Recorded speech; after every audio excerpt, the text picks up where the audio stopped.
अच्छा, महाशिवरात्रि को इतना विशेष पर्व क्यों माना जाता है? इसके पीछे की कहानी क्या है, महत्व क्या है? देखिए, महाशिवरात्रि का पर्व सनातन धर्म में बहुत बड़ा पर्व है।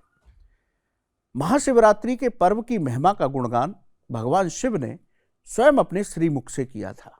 मां पार्वती को इसके बारे में बताते हुए भगवान शिव कहते हैं कि हे पार्वती, मुझे फाल्गुन मास के कृष्ण पक्ष की चतुर्दशी अत्यंत प्रिय है।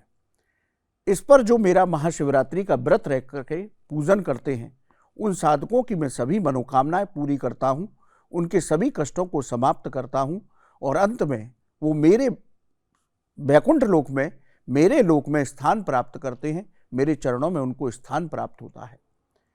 अब इस महाशिवरात्रि का पर्व मनाने के पीछे तीन बड़ी वजह शास्त्रों में बताई गई, तीन पौराणिक कथाएं हैं।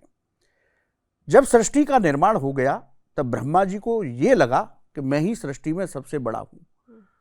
इस बात को लेकर ब्रह्मा जी और भगवान विष्णु में बहस होने लगी और बहस इतनी आगे बढ़ गई, ऐसा लगा कि दोनों में युद्ध होगा और इस सृष्टि का विनाश हो जाएगा। तब सभी देवतागण भगवान शिव के पास कैलाश पहुंचे। भगवान शिव ने अपना निराकार रूप, जिसको हम शिवलिंग बोलते हैं, उन दोनों के बीच में प्रकट किया। उस चमत्कारी रहस्यमयी पत्थर को देख करके दोनों शांत हो गए। दोनों उसका ऊंचाई और गहराई पता करने के लिए आकाश में ब्रह्मा जी गए और पाताल में विष्णु जी गए, लेकिन दोनों को इसका छोर पता नहीं लगा। भगवान विष्णु ने उसके आगे नतमस्तक कर दिया और ब्रह्मा जी ने झूठ बोला कि मुझे इसका अंत पता लग गया है।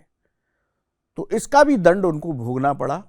केतकी के फूल को उन्होंने गभा बनाया, इसलिए केतकी का फूल भगवान शिव की पूजा में निषेध होता है। तभी आकाशवाणी हुई कि ये परम ब्रह्म महादेव हैं और महादेव भी उस आकाशवाणी के साथ प्रकट हुए। उन्होंने कहा कि दोनों इस लड़ाई को शांत कीजिए। सृष्टि का संचालन, पालन और विनाश ये सब नियति के नियत है, तो इसलिए वर्चस्व की कोई लड़ाई मत कीजिए। तो महाशिवरात्रि के दिन शिवलिंग प्रकट हुआ, एक कथा ये मिलती है। दूसरी कथा महाशिवरात्रि पर भगवान शिव और पार्वती के विवाह से जुड़ी हुई है। मां पार्वती ने भगवान शिव को पति रूप में प्राप्त करने के लिए हजारों वर्ष तक कठोर तपस्या की। तब भगवान शिव ने प्रसन्न होकर के उनको वरदान दिया कि मैं समय आने पर आपको पत्नी रूप में वर्ण करूंगा। तो ये चतुर्दशी भगवान शिव और पार्वती के विवाह का पर्व है, तो इसलिए रात्रि पर्यंत पूजा होती है। तीसरा जो कथा मिलती है वो ये मिलती है कि भगवान ने एक बार नटराज नृत्य किया। उन्होंने इस सृष्टि का विनाश करके पुनः नई सृष्टि का सृजन किया। तो सृष्टि के निर्माण की कथा भगवान शिव के द्वारा ये इस पर्व की कथा से, इस पर्व से जुड़ा हुआ है। तो ये तीन बड़ी वजह है इस महाशिवरात्रि के पर्व को मनाने की। आपने जो पहली कथा हमें बताई, सुनाई, केतकी के फूल वाले, इसका वर्णन जो है शिव पुराण में भी मिलता है। अगर बिल्कुल उसे अगर पढ़ेंगे तो पता चलेगा कि उसमें भी इस बात का जिक्र है। अच्छा, शिवलिंग, महाशिवरात्रि की बात करी, शिवलिंग की भी आपने बात करी, तो पूजा विधि क्या है? पूजा कैसी करनी चाहिए महाशिवरात्रि पे? क्या सिर्फ एक लोटा जल डालने से भोले बाबा जो है वो खुश हो जाएंगे? देखिए, भगवान शिव जलधारा प्रिय है, भगवान विष्णु श्रृंगार प्रिय है। भगवान विष्णु को श्रृंगार प्रिय लगता है और भगवान शिव को जल धारा प्रिय है। तो भगवान शिव जल की धारा देने मात्र से प्रसन्न हो जाते हैं। लेकिन महाशिवरात्रि का बड़ा पर्व है, इस दिन हमें विधि विधान के साथ पूजा करनी चाहिए। आप स्नान करने के बाद व्रत संकल्प लें, ये बहुत बड़ा व्रत माना जाता है। व्रत संकल्प लेकर के भगवान शिव की पूजा करें। शिवलिंग का अभिषेक संभव हो तो पंचामृत से करें, नहीं तो जल हो, गंगा जल हो, उससे आप अभिषेक कीजिए। अभिषेक करते समय आप ओम नमः शिवाय पंचाक्षर मंत्र का जप लगातार करते रहिए और सीधे लोटा जाकर के नहीं चढ़ा देना चाहिए। हालांकि मंदिरों में बहुत भीड़ रहती है, उस वक्त समय नहीं मिल पाता। धारा बना करके भगवान शिव को, जैसे हम कह रहे हैं धारा, धीरे धीरे जल चढ़ाना चाहिए।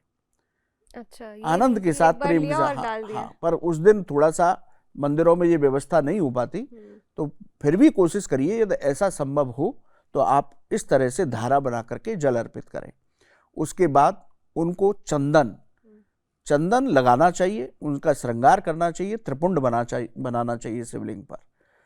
और बेलपत्र, भांग, धतूरा, शमीपत्र जो उनकी पूजा की सामग्री है उनको अर्पित करना चाहिए। उन्हें यज्ञोपवीत पहनाना चाहिए। इस तरह पूजा करने के बाद उनको भोग लगाएं, ऋतु फलों का भोग लगाएं, गाय के दूध से बने पदार्थों का भोग लगाएं और उनकी आरती करें।